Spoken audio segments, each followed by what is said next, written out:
On termine cette vidéo avec la dernière histoire. La dernière histoire est celle de Lucas. À l'âge de 11 ans, Lucas venait de fêter son anniversaire avec deux de ses amis et il décida d'aller faire une balade à vélo pour digérer les excès de la veille. Il se trouvait dans un petit village, environ 7000 habitants, entre de champs et de chemins de terre. La maison la plus proche était à plusieurs centaines de mètres, ce qui rendait l'endroit particulièrement isolé. Les garçons apportèrent leur enceinte JBL connectée entre elles pour diffuser de la musique à fond. L'air frais de la campagne et le bruit des roues sur le chemin de terre rendaient la balade agréable. Mais bientôt, des coups de feu retentirent au loin.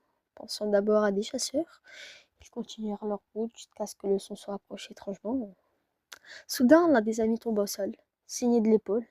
La panique s'empara du groupe lorsqu'ils aperçurent un homme vêtu d'une cape rouge marchant lentement en leur direction. La vision était irréelle, comme sortie d'un cauchemar. Ils abandonnèrent leur vélo et coururent vers la maison d'un camarade, Clément, dont le père était agriculteur et pouvait leur venir en aide. Derrière eux, un 4x4 fonça soudainement, les attrapant et les plaçant à l'arrière du véhicule. Heureusement, Clément et son père intervinrent juste à temps.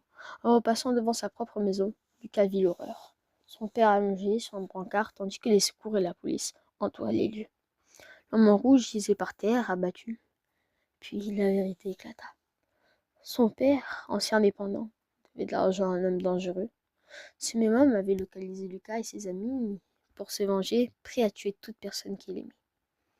Bien que la police ait agi, rapidement les souvenirs de cette soirée traumatisante marquèrent Lucas et ses amis à vie.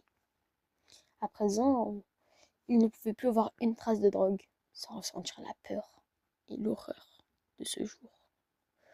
Pourtant, malgré le traumatisme, Lucas savait que survivre à cette épreuve avait forgé en lui une force nouvelle.